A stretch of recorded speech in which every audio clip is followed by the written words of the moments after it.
Ini saya pinjam istilah dari Tim Keller ya, bahwasanya penderitaan bagi manusia modern itu dipandang hanya sekedar sebagai sebuah interupsi, sebuah gangguan, dan kita akan sangat sulit untuk melihat penderitaan ini memiliki nilai yang positif dalam kehidupan kita. Itu persoalan besar saya kira. Harusnya Allah melakukan intervensi. Mengapa Allah tidak melakukan intervensi di tengah pandemi corona ini?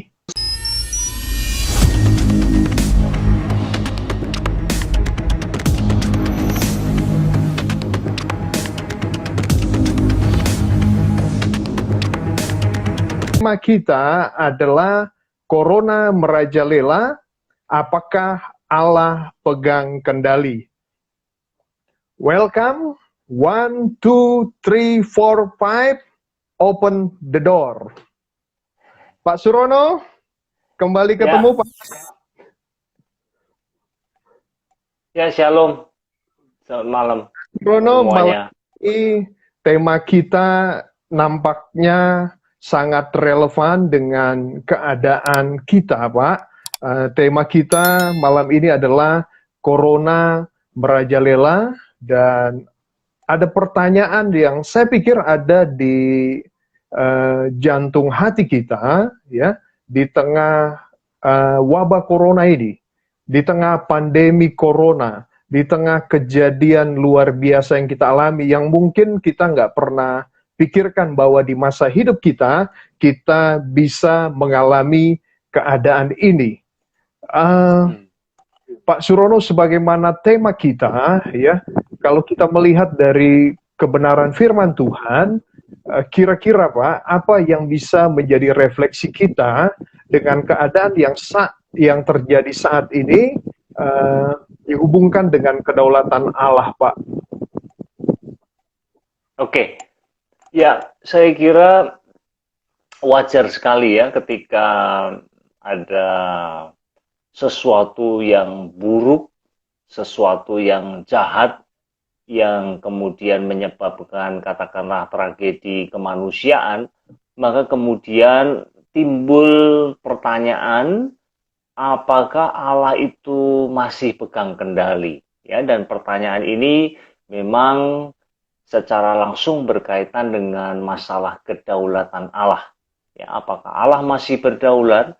Dan dalam kondisi yang seperti ini, kemudian juga pertanyaan susulannya, apakah memang kejahatan itu menang dari kebaikan, ya, atau atas kebaikan? Nah, saya kira kita mesti, karena ini masalahnya mengenai masalah kedaulatan Allah, maka ada baiknya kalau kita pahami terlebih dahulu ya, untuk menyamakan perspektif mengenai kedaulatan Allah itu sendiri. Apa yang dimaksud dengan kedaulatan Allah? Nah, ada satu definisi yang saya kira sederhana untuk dipahami, ya, yang bunyinya begini, bahwa ketika kita mengatakan Allah itu berdaulat, maka Allah itu Allah memegang kendali atas segala sesuatu pada masa lalu, masa sekarang, dan yang akan datang. Nah, segala sesuatu terjadi entah disebabkan olehnya atau diizinkan. Nah, ini catatan yang terakhir penting ya, demi memenuhi maksud-maksudnya. Ya, itu sebabnya beberapa teolog seringkali menggunakan istilah yang lain yang mungkin lebih kontemporer ya. Jadi katakanlah seperti absolute authority over all. Ya, otoritas yang absolut atas segala sesuatu, atau mungkin yang lebih singkat, supreme rule ya, atas segala sesuatu. Nah, ini seringkali di dalam Alkitab kita, misalnya di dalam kitab Mazmur, sering dideklarasikan dengan pernyataan Tuhan dengan huruf besar semua ya, itu menunjuk kepada Yahweh adalah Raja. Ya. Nah, saya mau mengangkat ada dua ayat dari Yesaya pasal 46, tepatnya ayat yang ke-9 dan ayat yang ke-10. Saya kira ini dua ayat ini betul-betul instruktif ya ketika kita berbicara mengenai kedaulatan Allah. Saya bacakan saja ya ayat yang ke-9 mulai. Ingatlah hal-hal yang dahulu dari sejak purbakala, bahwasanya akulah Allah dan tidak ada yang lain. Akulah Allah dan tidak ada yang seperti aku. Nah, di ayat 9 yang baru saja kita baca, ini menggarisbawahi the uniqueness of God, ya, bahwa hanya Dia Allah satu-satunya, tidak ada yang lain, ya. Jadi dialah yang pantas disebut sebagai Allah. Nah, kemudian di ayat yang ke-10 menunjukkan, ya, kalau kita mau katakan ini syarat, ya, kalau ada yang mau jadi Allah harus memenuhi syarat ini, ya. Yang pertama, ayat yang ke-10 yang memberitahukan dari mulanya hal yang kemudian. Nah, ini kalau dalam bahasa Inggris disebut for knowledge, ya, dia tahu segala sesuatu sebelum semuanya terjadi. Dan di sini dikatakan dia memberitahukan, ya, dari mulanya hal yang kemudian. Lalu ditambahkan di bagian yang terakhir ayat 10, dan dari zaman purbakala apa yang belum terlaksana, yang berkata keputusanku akan sampai dan segala kehendakku akan kulaksanakan. Nah, inilah the sovereignty of God. Inilah kedaulatan Allah. Jadi kalau mau diringkas dalam bahasa Inggris, mungkin ya dari dua ayat itu bisa diformulasikan dengan pernyataan ini. God is and God reigns, ya. Dia adalah Allah, satu-satunya Allah, ya. Dia bukan Allah di antara banyak Allah, tetapi dia satu-satunya Allah, dan Allah yang sama, dialah Allah yang memerintah. Nah, kalau ini kemudian kita kaitkan dengan masalah yang sedang kita hadapi bersama-sama, saya percaya ini sangat relevan sekali dan barangkali kita mungkin tidak pernah membayangkan, ya. Soal COVID-19 ini Allah itu tahu dari A sampai Z, ya, sampai selesainya. Kapan itu dimulai, kapan itu berakhir, Allah tahu betul, bahkan sebelum semuanya itu terjadi. Nah, kalau mau didetailkan, barangkali ya kita bisa mendaftarkan hal-hal yang seperti ini. Allah tahu betul saat kasus pertama itu muncul di Wuhan, ya. Nah, saya nggak tahu ada pandangan yang mengatakan bukan di Wuhan dan sebagainya, ya. Anggap saja itu yang benar, dan kalau itu benar, Allah tahu, ya.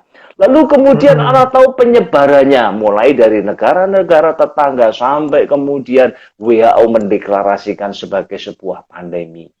Allah tahu betul kapan kemudian diberi nama COVID-19, ya.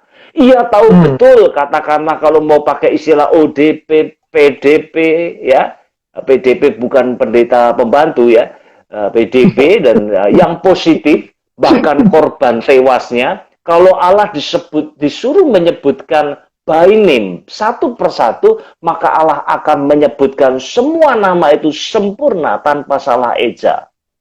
Ya, dia tahu juga kapan wabah itu kemudian masuk ke Indonesia, dan kemudian bahkan kalau kita mau lanjutkan terus, Allah tahu perasaan-perasaan kita saat ini ketika kita harus tinggal di rumah dan kemudian melakukan social distancing dan sebagainya sampai sedetil-detilnya. Dan bukan hanya itu saja, kalau kita kembali kepada apa yang saya jadikan sebuah definisi kerja tadi, ya, untuk kemudian kita mendiskusikan masalah kedaulatan Allah.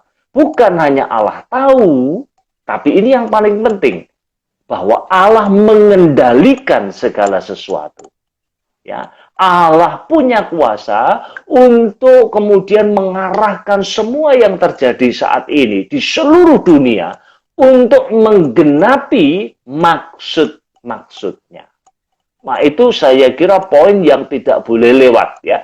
Bukan hanya sekedar Allah tahu sebelumnya, tetapi juga Allah mengendalikan segala sesuatu. Nah, saya mau ambil contoh dari perjanjian baru, ya, ini dalam kaitan dengan kasusnya Ayub. Nah, ini menarik sekali, satu ayat yang sangat mencerahkan sekali. Saya angkat dari Yakobus pasal 5 ayat yang ke-11, ya. Yakobus pasal yang kelima ayat yang ke-11. Bunyinya begini, sesungguhnya kami menyebut mereka berbahagia, yaitu mereka yang telah bertekun. Kamu telah mendengar tentang ketekunan Ayub dan kamu telah tahu apa yang pada akhirnya disediakan Tuhan baginya. Karena Tuhan Maha Penyayang dan penuh belas kasihan. Nah, saya mau kita sekalian akan menaruh perhatian kepada beberapa hal dari ayat ini. Ya, pertama, coba perhatikan kata pada akhirnya. Ya, itu kata telos muncul di situ. Kata telos yang pengertiannya dalam bahasa Indonesia itu tujuan, maksud, sasaran, ya, dalam bahasa Inggris end, purpose, atau bahkan outcome. Ya, jadi perhatikan di sini ya. Ini kan menarik sekali. Kamu telah tahu apa yang pada akhirnya itu disediakan Tuhan baginya dalam pengertian ya outcome ya yang akan terjadi pada Ayub setelah dia dicobai oleh iblis atau diuji oleh iblis, itu Tuhan yang pegang gitu, outcome-nya itu. Ya, outcome-nya. Jadi kalau demikian, saya mau mencatat dua pelajaran penting di sini dari satu ayat yang luar biasa ini ya. Pelajaran yang pertama adalah bahwa ujian yang dialami oleh Ayub itu tidak boleh ya dilihat terlepas daripada Allah yang mengizinkan ujian itu kemudian terjadi pada dirinya. Tidak boleh dilihat terlepas. Ya, jadi apa pengertiannya di situ? Pengertiannya tentu saja pertama Allah yang mengizinkan iblis untuk menguji Ayub. Nah, itu sebabnya kemudian barulah iblis bisa menguji Ayub. Kalau tidak ada izin dari Allah, maka itu mustahil. Ya. Nah, juga pada titik yang sama kita harus menambahkan begini ya, bukan hanya Allah mengizinkan, tapi Allah mengendalikan secara terukur. Ini penting ya, mengendalikan secara terukur, tidak lebih, tidak kurang. Ya, apa yang iblis bisa kerjakan terhadap Ayub. Ya, jadi dengan kata lain bukan berarti kemudian Allah mengizinkan lalu Allah lepas tangan dan mengizinkan entah apapun yang terjadi, terjadilah. Begitu, tidak begitu. Tapi betul-betul apa yang iblis bisa lakukan terhadap Ayub itu betul-betul ada di dalam kendalinya Tuhan. Itu ada dalam kendali. Bahkan pada saat yang sama iblis tidak sadar bahwa dia sudah menjadi instrumen Allah untuk memberkati Ayub, tapi dengan cara yang tidak biasa. Nah, memang ini sesuatu yang saya kira buat manusia modern ya, ini sesuatu yang sulit sekali untuk kita bisa pahami. Bagaimana mungkin sebuah penderitaan kok berkat pada saat yang sama? Dilihat sebagai berkat. Ya. Betul. Ya, jadi itulah yang menjadi kesulitan kita. Sehingga saya percaya saat ini ya, pada saat orang-orang ribut sekali dengan masalah COVID-19 ini ya, saya kira mungkin hanya sedikit orang saja yang akan mengatakan itu adalah berkat. Atau mungkin bahkan tidak ada orang yang mengatakan itu adalah berkat. Ya.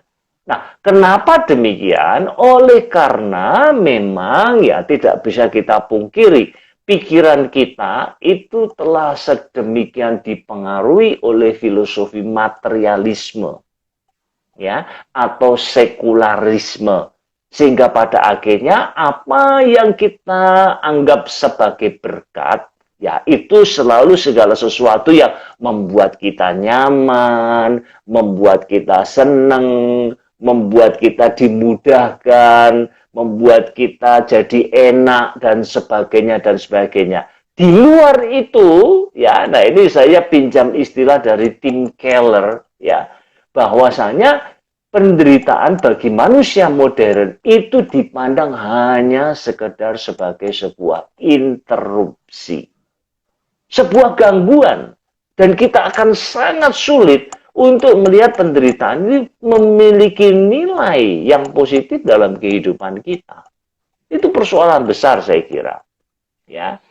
Nah, bagaimanapun juga, ini saya teruskan dulu atau bagaimana ini? Ditahan dulu, Pak. Oh, Ini tahan kita dulu sudah ya. di, Saya ini biasa khotbah, jadi ya, biasanya bisa lepas kendali. ya, Oke, kita sudah ya, dibombardir dengan begitu banyak mutiara-mutiara pemikirannya. indah, ya, Ya, ya, pemikiran ya, yang apa namanya yang menyentak. Pak Surono tentu saja ya, dalam konteks COVID-19, Pak, dalam konteks corona, dalam konteks wabah, ya. Tadi kita berangkat dari definisi yang Bapak sampaikan bahwa Allah memegang kendali, ya. betul, Kendali itu berarti Allah memahami, bahkan Allah memahami akhir daripada cerita. betul, betul. Mm, Tadi Bapak mengangkat kisah mengenai Ayub. ya, ya, Ya, permasalahannya adalah begini, Pak. Permasalahannya adalah eh, dalam setting kisah Ayub, ya. Dalam setting kisah Ayub eh, ada dialog di antara Allah dan iblis. hmm, Nah, permasalahannya adalah manusia atau Ayub, ya, sebagai seseorang yang mengalami penderitaan, dia tidak bisa melihat setting itu, Pak. betul, Sehingga ada kemungkinan bahwa Ayub, atau kalau Ayub mewakili kita, maka Ayub mewakili sebuah perasaan bahwa uh, dia tidak paham bahwa penderitaan itu ada di dalam maksud dan rencana Allah, Pak. hmm, Karena betul, dia tidak tahu settingan perjumpaan Allah dengan iblis. ya, ya, Sementara tiga sahabat Ayub mewakili pemikiran-pemikiran yang menyatakan bahwa, oh, Ayub pasti ada melakukan kesalahan. Sehingga Ayub mengalami apa yang dia alami. ya, Maksud saya di dalam setting itu, Pak, tentu saja Ayub yang tidak memahami bagaimana kita melihatnya begitu. Bagaimana kehendak bebasnya Ayub bisa menyumbang kepada telos tadi, Pak. ya. Jadi begini, yang harus kita ingat ya pada saat Alkitab itu berulang kali dan secara berkesinambungan menegaskan kebenaran bahwa Allah itu berdaulat, ya, itu tidak lain adalah untuk mengingatkan kita, ya, bahwa Dia adalah Allah dan kita adalah ciptaannya. Jadi dengan kata lain, antara Allah dengan kita itu ada, kalau pakai bahasa teologis, itu ada qualitative difference. Ya, Allah itu ya Allah, dia satu-satunya Allah dan kita bukan. Nah, itu sebabnya sebenarnya di balik pengajaran atau pernyataan mengenai kedaulatan Allah, maka ada semacam exhortation di situ, ada semacam ajakan, ada sebuah nasihat gitu, karena Dia adalah Allah, Dia tahu segala sesuatu, gambar besarnya jelas di pemandangan Tuhan, tapi kita tidak demikian. Nah, itu sebabnya, ini yang menarik ya, kalau kita baca kisah Ayub itu, di bagian terakhir itu sebenarnya juga Allah itu tidak menjawab pertanyaan kenapa orang benar menderita, gitu. Nah, tetapi Allah mau mengajarkan kepada Ayub bahwa begini, Yub, misalnya ada pertanyaan-pertanyaan itu, Yub, kamu tahu, kamu tahu ya kapan dunia ini diletakkan, ya. Emang kamu tahu gitu, siapa sih yang nolong itu Raja Wali kalau punya anak itu siapa itu? Siapa yang tahu kapan kambing beranak? Kamu tahu nggak? Nggak tahu. Tapi kan kamu nggak pernah mempertanyakan kan? Mungkin kalau saya bahasakan dengan bahasa saya, barangkali Tuhan bertanya ya sesuatu yang simpel seperti yang sering kita katakan. Yuk, kamu kan nggak pernah berdoa supaya matahari besok terbit kan? Tapi kamu asumsikan. Kamu kan nggak pernah berpikir supaya Raja Wali itu bisa kasih makan anak-anaknya kan? Nggak pernah kan? Kamu asumsikan, you just take it for granted gitu. Nah, sekarang ketika kita bicara soal penderitaan yang sangat sulit untuk kita selami dengan pikiran kita, maka Iya, seharusnya kita punya Kita harus punya pemahaman yang sama, seperti halnya Allah itu memahami alam semesta dan yang itulah yang kita asumsikan. Demikian pula pada saat kita mengalami penderitaan, kita juga harus punya iman yang sama gitu. Punya iman yang sama. Seperti kita mengimani Allah itu memelihara alam semesta, demikian pula Allah juga akan memelihara ya kita pada saat kita mengalami penderitaan. Nah, pemeliharaan tidak harus ya sama seperti yang dialami oleh Ayub yang kemudian mengalami pemulihan. Ya, sekali lagi dia adalah Allah dan kita bukan gitu. Nah, itu sebabnya di ujung nanti sebenarnya ya semua gagasan teologis tentang kedaulatan Allah sebenarnya itu sekali lagi merupakan sebuah ajakan. Karena kamu bukan Allah, dia satu-satunya Allah. Kamu harus tunduk, kamu harus percaya, dan kamu harus mengikuti apa yang Allah rancangkan bagi kamu. Sebab itulah yang terbaik gitu. Ya, kira-kira seperti itu. Pak Ya. Surono,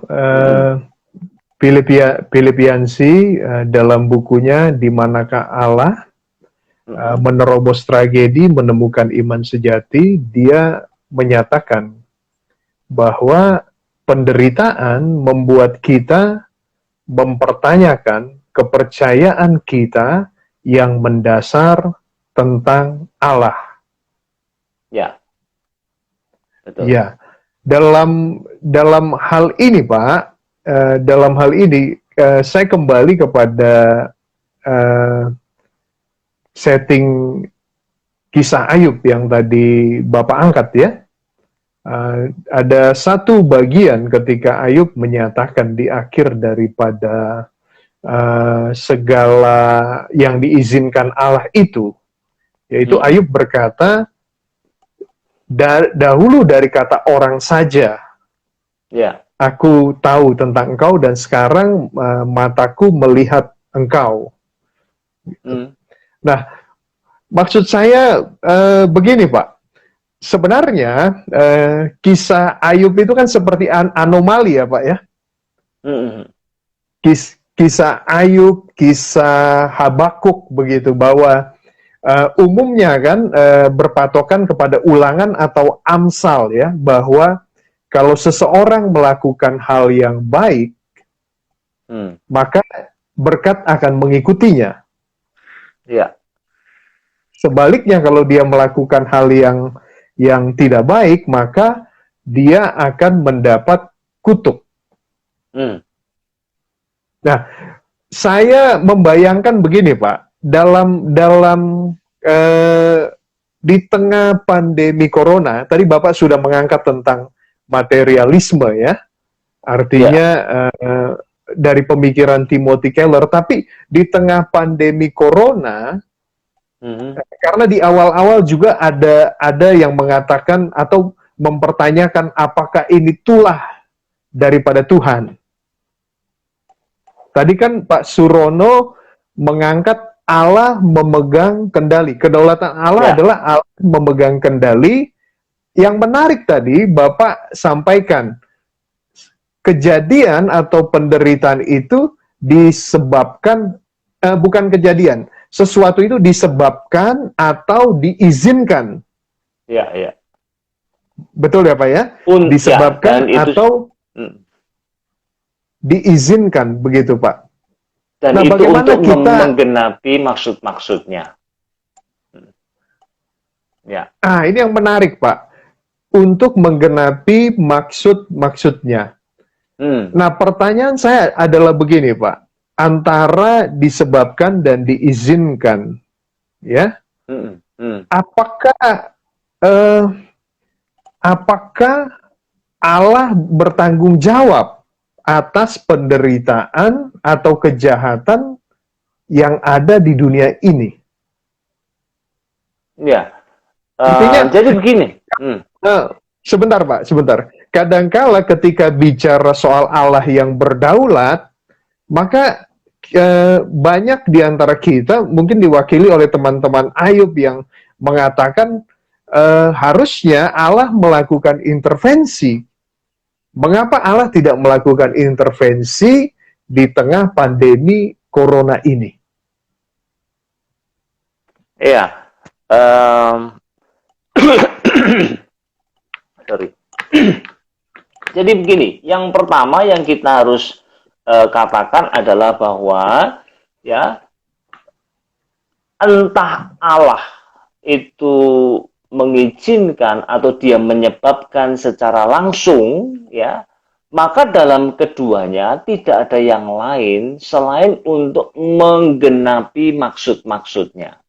Nah, saya mau kembalikan terus ke sana gitu, karena kalau tidak bisa jadi kita kemudian salah mengerti kedaulatan Allah itu. Karena begini ya, kalau kemudian misalnya saja katakanlah kalau dalam pembahasan teologi ya kita mengenal ada istilah ketetapan Allah, ya, ketetapan Allah itu apa yang Allah tetapkan pasti akan jadi, kan begitu.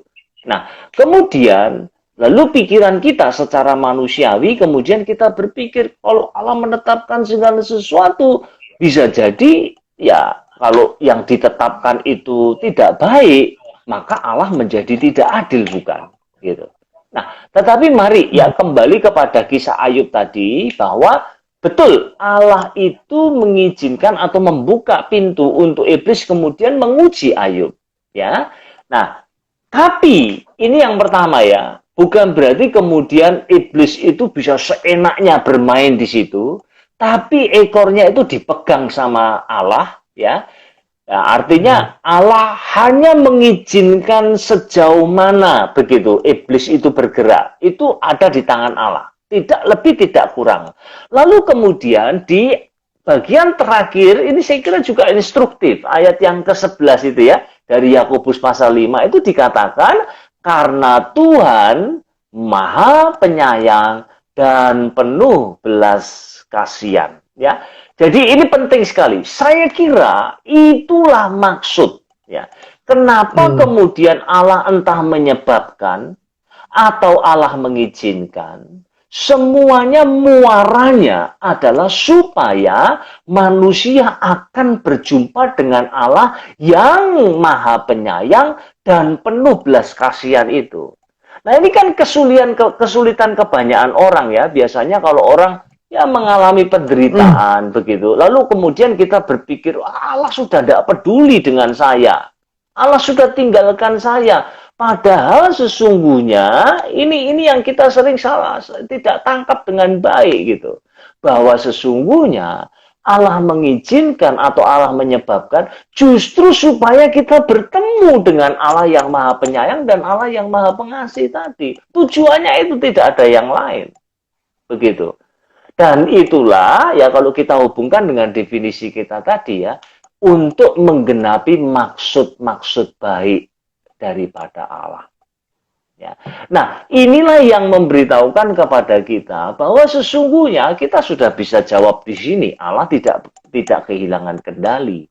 Ya. Sekalipun memang saat ini seolah-olah kejahatan atau hal-hal yang buruk, ya, kelihatannya merajalela, tetapi Tuhan masih pegang kendali dan dia menggunakan semua yang buruk itu untuk mendatangkan kebaikan dan demi kemuliaan namanya. Nah, ini yang saya kira tidak boleh sampai gagal untuk menangkapnya. Ya. Oke. Pak Surono, Ya. Paling tidak dalam beberapa waktu yang sudah kita jalani, Pak, Mm-mm. dari perspektif Pak Surono ya, dari Ya. perspektif Pak Surono, tentu saja tadi saya menangkap sebuah prinsip yang sangat sangat baik ya, sebuah prinsip yang sangat baik yang kita harus berjalan melalui keyakinan itu ya. Tadi Pak Surono mengangkat dalam Yakobus 5 ayat yang 11. ke-11 ya. Karena Tuhan Maha Penyayang dan penuh belas Belas kasihan. kasihan. Mm. Karena Tuhan Maha Penyayang dan penuh belas kasihan. Kalau kita melihat pada kisah kembali nih Pak kepada uh, kisah Ayub Pak. Ya. Pada kisah Ayub, bagaimana sebenarnya kalau kita lihat di awal, ini kan agak menarik ya Pak ya.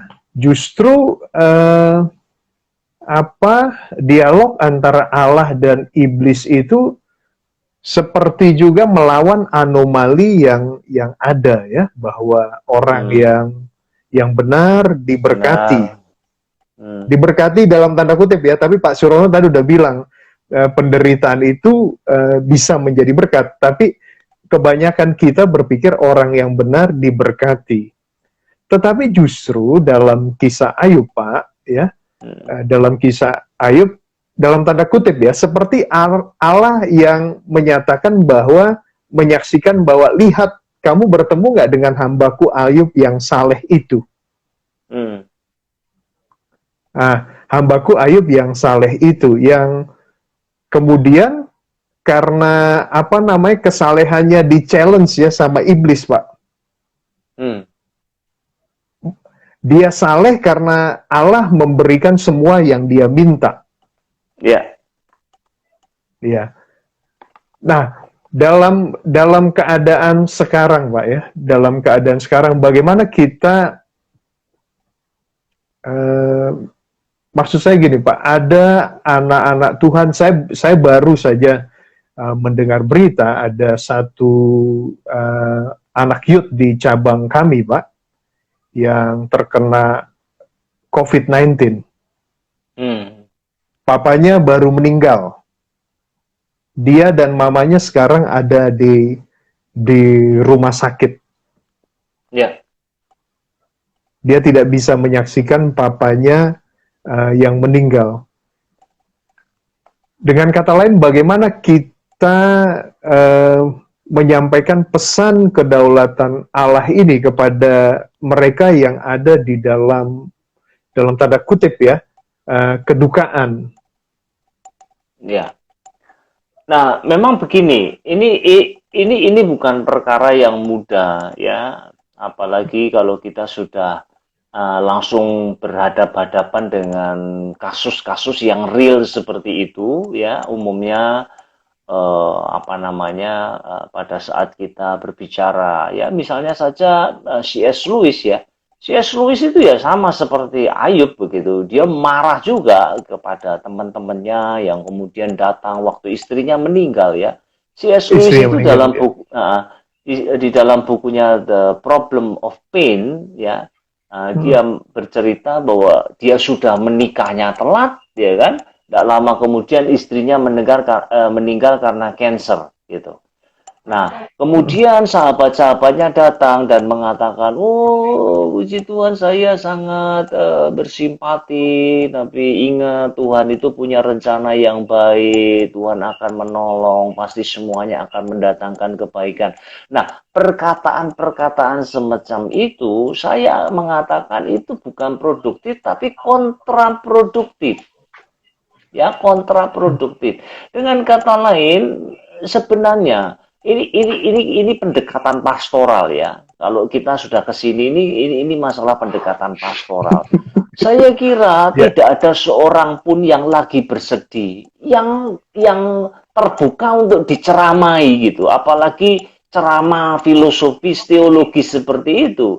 Jadi maksud saya, yang terbaik adalah ketika kita sedang berhadapan dengan seseorang yang sedang mengalami penderitaan, ya, maka kehadiran kita, support kita, ya pelukan kita, doa kita, itulah yang jauh lebih bermanfaat ketimbang ceramah kita gitu. Nah, ini yang saya kira kita harus tahan. Ya, kita tidak boleh kemudian pada saat seorang yang lagi ya mengalami penderitaan seperti itu lalu kemudian kita malah banyak bicara dan kemudian ya itu sama Ayub marah ya penghibur sialan ya begitu juga si S. Lewis juga marah ya marah sekali rasanya mau mungkin ya mau pukul aja itu ya jadi seperti itu saya kira. Nah itu bukan berarti kemudian berita kedaulatan Allah itu menjadi tidak relevan, tidak ya. Jadi saya kira sama siapapun yang mengalami pukulan ya secara psikologis selalu butuh waktu untuk pemulihannya ya. Dan saya kira itu tidak mungkin terjadi secara instan, butuh waktu dan saya kira kita kalau kita melayani saya kira kita harus tunggu saat-saat yang tepat kemudian untuk kita mulai berbicara kepada mereka. Ya. Tetapi tidak tepat sama sekali kalau kita sampaikan itu pada saat mereka masih berduka cita ya. Ya. Saya kira itu. Ya, ya Pak Surono, dalam apa yang Bapak sampaikan tadi ya, kita kembali kepada Yakobus 5 ayat 11 ya. Tadi Pak Surono menyampaikan ya, untuk melihat ayat ini berkaitan dengan kedaulatan Allah, maka ada 2 poin yang harus kita pegang. Yang pertama, ujian yang dialami Ayub tidak boleh dilihat terlepas dari diizinkan Allah. Ya. Yang kedua, Allah mengendalikan secara terukur. Bukan yang kedua, bukan itu. Jadi itu yang pertama bahwa ujian yang dialami Ayub tidak boleh dilihat terlepas dari Allah yang mengizinkannya. Dan itu termasuk di dalamnya itu bukan hanya mengizinkan, tetapi mengizinkan itu sudah secara implisit juga mengendalikan gitu. Jadi Allah mengizinkan dan mengendalikan. Nah kemudian poin yang kedua, saya kira yang tadi saya sudah sebut sebenarnya, bahwa kalau begitu kalau kita tanya, apa maksud Allah? Nah ini yang seringkali kan sulit kan ya untuk dijawab ya. Kalau dalam bahasa para teolog ini disebut dengan the higher reason gitu. Higher reason ya. Jadi dibalik sebuah penderitaan apa maksudnya gitu. Nah, ini kemudian jawabannya tadi saya sudah katakan bahwa maksud Allah tidak ada yang lain yaitu untuk mempertemukan ya orang yang menderita, yang mengalami apa saja ujian dan sebagainya untuk bisa berjumpa dengan Tuhan yang Maha Penyayang dan penuh belas kasihan tadi. Itu yang poin yang kedua yang saya tadi sebenarnya mau sampaikan. Oke. Jadi di sini ada sangat kental ya Pak. Artinya ini seperti membekali kita ya. Kita harus melihat. Apakah kita harus melihat Allah lebih dahulu sebagai Allah yang mengasihi dan menyayangi ya? Demikian, Pak. Ya, betul. Jadi itu yang tidak boleh. Ini dua hal ini yang agaknya sulit ya untuk kemudian dikawinkan, katakanlah begitu. Di satu sisi kalau kita bicara soal kedaulatan Allah, apalagi ya aplikasinya kan selalu dalam soal keselamatan gitu kan. Nah, itu berarti kemudian Allah menentukan atau Allah memilih orang untuk diselamatkan dan yang lain tidak dan sebagainya. Ya, nanti akan sampai ke sana pembahasannya ujungnya. Nah, kemudian di sisi yang lain gitu, di sisi yang lain kita berbicara ya tadi yang disebutkan Allah itu penyayang dan pengasih gitu. Nah, bagaimana kita merekonsiliasikan keduanya ini? Bisa paham nggak? Kalau Allah itu pengasih, kenapa dia memilih sebagian orang diselamatkan dan sebagian tidak? Ini dua hal ini yang sulit. Nah, makanya sebenarnya unsur misteri itu tidak bisa kita singkirkan sama sekali dalam pembahasan mengenai kedaulatan Allah. Nah, itu sebabnya ya banyak teolog ya, seperti misalnya Travis Campbell di dalam bukunya yang terbaru itu tentang kedaulatan Allah, ya beliau juga mengambil posisi pada akhirnya seperti yang dipegang oleh Agustinus. Ya, pada akhirnya tetap akan ada unsur misterinya gitu. Ya, kalau kita sudah ngomong pemilihan dan bagaimana itu dihubungkan dengan kasih Allah yang menghendaki semua orang diselamatkan, ya kan? Itu menjadi dua hal yang sangat sulit. Tapi ini yang luar biasa. Pada akhirnya pun Travis Campbell memilih untuk memberi judul bukunya itu The Wonderful Decree. Nah, itu ada kata wonderful itu penting sekali itu. Ya, kalau kita ngomong decree saja, ketetapan, wah itu otoriter itu. Allah mau tetapkan ini ya ini, yang enggak usah ngomong, pokoknya saya yang berotoritas, saya yang punya otoritas, saya tetapkan siapapun ya yang mau saya selamatkan, titik. Tidak, tapi ada wonderful decree.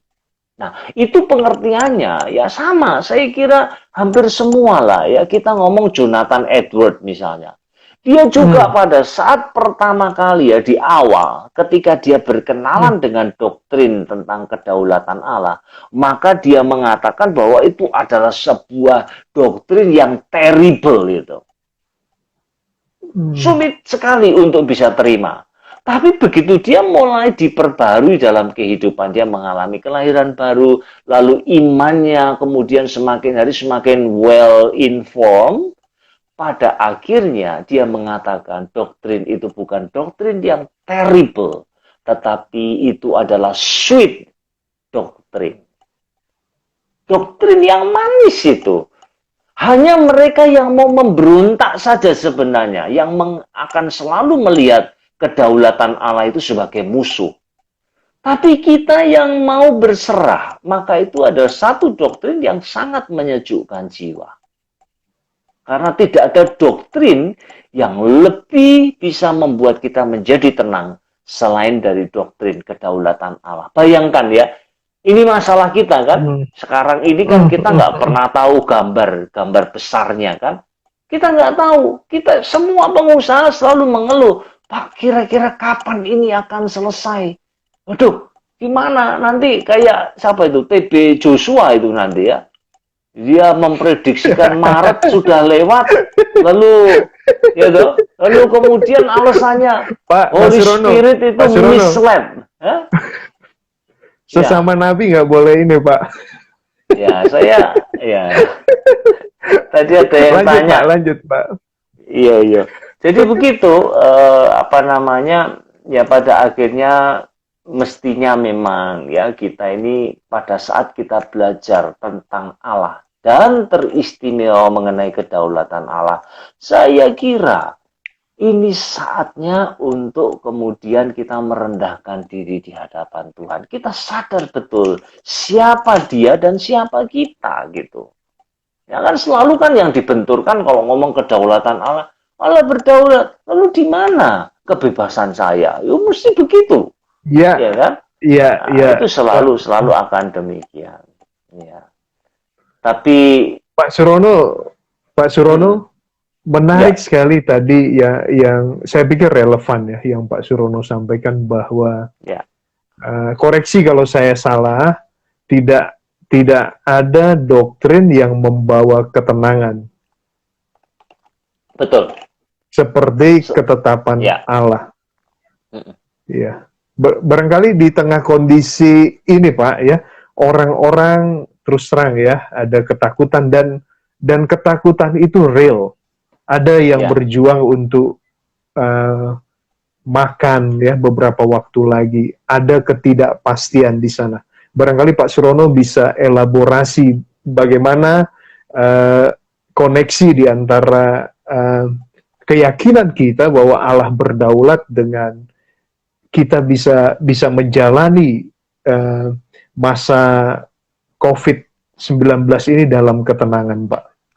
Oke, jadi begini, pertama-tama ketika kita bicara mengenai kedaulatan Allah ya, itu hal yang pertama yang harus kita tangkap ya, karena Allah berdaulat itu berarti Allah itu berkuasa dan dia memerintah segala sesuatu. Ini memerintahnya bisa macam-macam, bahkan nature pun ya itu di bawah kedaulatan Allah ya. Saya misalnya ambil contoh di Yunus itu misalnya. Siapa yang memerintahkan ikan untuk caplok Yunus kalau bukan Allah? Dan ikannya bukan tidak berkelit dulu. Tuhan nanti dulu saya mau. Enggak. Begitu diperintah langsung jalankan perintah Allah. Nanti kemudian di akhir di pasal berapa itu 4 atau berapa itu yang ada pohon jara itu ya yang kemudian ditumbuhkan ya ditumbuhkan itu pun juga atas perintah Allah. Lalu kemudian ulat makan pohon jara. Nah, ulat makan pohon jara itu atas perintah siapa? Atas perintah Tuhan. Dan itu menunjukkan Allah itu berkuasa atas segala sesuatu.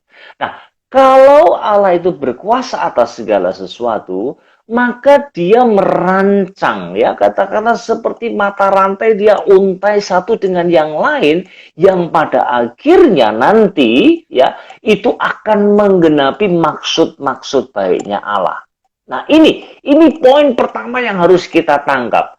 Pada saat kita percaya Allah itu berdaulat, itu berarti kita sedang menolak. Kita sedang menolak bahwa apa yang terjadi di alam semesta ini terjadi by chance atau random. By chance itu artinya secara kebetulan, ya kan? Dan ini yang dipahami oleh orang-orang naturalistik ya. Tidak ada pribadi yang intelijen yang sedang mengarahkan arus sejarah ini, tidak ada. Jadi dengan begitu, maka kemudian semua ya random. Itu sama seperti kalau saya ada 3 batu, saya lempar ke kolam dan kemudian itu menimbulkan riak-riak ya. Lalu ketemu dengan riak-riak yang lain, lalu membentuk riak-riak yang baru. Nah, itu semua terjadi secara random begitu. Tetapi kita yang percaya kepada kedaulatan Allah, maka kemudian kita pada saat yang sama kita sedang mengamini bahwa semua peristiwa yang terjadi termasuk di dalamnya pandemi COVID-19 ini ya bahwa semuanya itu ada di dalam rancangan Tuhan dan apa yang Tuhan rancang tidak akan pernah gagal untuk dilaksanakannya. Aku akan melaksanakannya. Tadi di Yesaya pasal yang ke-46 tadi. Nah, ini berita yang sangat menyejukkan hati kita. Kenapa? Bukan rancangan iblis yang jadi. Bukan juga secara random semua ini terjadi. Tetapi ada tangan Tuhan yang berkuasa yang sedang mengarahkan semuanya untuk menggenapi maksud-maksudnya. Nah, ini ya saya ada satu cerita ya yang saya dapat itu dari sebuah buklet. Nah, ini menarik sekali dan saya kira ini barangkali juga pada akhirnya akan membuat perbincangan kita ini akan ditutup ke arah aplikasinya gitu. Kita sudah ngomong soal kedaulatan Allah. So what ya untuk kita ini apa? What next yang mesti kita lakukan gitu. Nah, ada sebuah buku kecil yang ditulis oleh seorang ibu, saya lupa namanya, tapi buklet itu judulnya It Is Not Fair. Ya, It Is Not Fair. Nah, itu si ibu itu menceritakan bagaimana dia kehilangan putranya ya yang umurnya 7 tahun di sebuah kebakaran. Dan itu kebakaran di rumahnya sendiri. Jadi rumahnya kebakar, lalu kemudian ibu itu tidak sanggup menyelamatkan putranya yang usia 7 tahun. Nah, kemudian tentu saja dengan meninggalnya anak itu, waduh, ibu itu merasa kehilangan, dia terpukul sekali, dan dia betul-betul merasa, ya dia seperti tidak bisa mengampuni dirinya sendiri, gitu. Ya, nah boleh nggak saya bacain kutipan dari buku sedikit saja ya, tapi ini saya kira sangat powerful sekali. Saya sangat diberkati sekali dengan bagian ini. Boleh ya, saya bacakan ya. Oke. Dia Silakan, Pak. berkata Silakan. begini, aku duduk di sana memandang peti itu, dan peti itu tampak kecil. Putraku terlalu muda untuk mati. Dia baru berusia 7 tahun. Sungguh tidak adil. Tapi ketika aku memikirkan itu, Allah berada begitu dekat denganku. Tak pernah sebelumnya Allah begitu dekat denganku. Sementara aku menuliskan ini, aku menangis karena sakitnya itu sangat dalam sekali. Aku telah berduka selama berbulan-bulan dan itu membuatku menjadi lemah. Hari ini aku berada di toko bahan makanan dan aku melihat beberapa anak seumuran dengan anakku sedang menolong membawakan belanjaan orang-orang lanjut usia menuju ke mobil mereka. Dan aku mulai berpikir, itu juga yang akan dilakukan oleh putraku jika ia masih ada. Sungguh tidak adil. Aku belum pernah mendengar suara Allah secara audible. Tapi responnya begitu jelas. Dan damai itu memenuhiku. Sehingga aku sampai bersuka cita. Allah sekali lagi, mengingatkanku bahwa ia memegang kendali. Rencana Allah bukan rencanaku. Pikiran Allah beda dengan pikiranku. Dan barangkali saat itulah aku menyadari bahwa putraku Larry tidak pernah adalah milikku. Nah, ini kalimat ini yang membuat saya jadi terenyuh sekali. Dia mengatakan, aku adalah penata layan yang ditetapkan Allah untuk membesarkannya hingga 7 tahun saja. Lalu sementara aku menatap bayiku Jacob yang duduk di sebelahku, aku pun berkata kepadanya, engkau pun juga bukan milikku. Wow, ini luar biasa. Saya kira siapa orang tua yang tidak bergumul dengan kehilangan anaknya, ya, dan dia stres, dia katakan berbulan-bulan dia bahkan stres dan menjadi lemah, ya. Tapi kemudian pada saat dia dipertemukan dengan kebenaran mengenai kedaulatan Allah atas kehidupan semua umat manusia, termasuk putranya dan dia sendiri, lalu akhirnya inilah yang terjadi, transformasi, perubahan. Tadinya dia berpusat pada dirinya, lalu kemudian dia memandang kepada Allah, dan dia tahu siapa dia, dan dia juga tahu siapa dirinya. Lalu kesimpulannya, aku adalah penata layannya Allah. Aku hanya dipercaya oleh Allah mengasuh Larry sampai 7 tahun saja. Nah, itu yang saya kira kita semua, nanti saya tidak sedang menubuatkan, saya tidak sedang mengharapkan hal yang buruk. Tetapi akhirnya ketika kita diperhadapkan dengan kedaulatan Allah, maka hanya ada 2 option saja. Satu, ya, kita marah dan kemudian kita meninggalkan Tuhan. Atau kita tunduk, memuji dan menyembah Tuhan karena Dia adalah Allah. Dialah yang berdaulat. Kalau dia tidak berdaulat, dia berhenti jadi Allah. Kita yang seharusnya submission. Itu saya kira bagus sekali di dalam Habakuk pasal 2 ayat yang ke-20 itu ya. Pada akhirnya, ya, lalu kemudian ditegaskan di sana bahwa Allah itu ada di dalam baitnya. Dan semua harusnya berdiam diri. Nah, berdiam diri itu artinya apa sih? Kalau bukan submission, ketundukan. Itulah sebenarnya yang Tuhan ingin, ya. Bukan membusungkan diri, sombong dan tidak mau tahu dengan apa yang terjadi, ya. Itu di dalam konteks Habakuk, ya. Tetapi seharusnya kita hidup dengan iman. Artinya kita kemudian menundukkan diri kita di hadapan Allah yang berdaulat. Ya, saya kira itu closingnya. Ya. Pak Surono membuat saya terdiam dengan closing itu.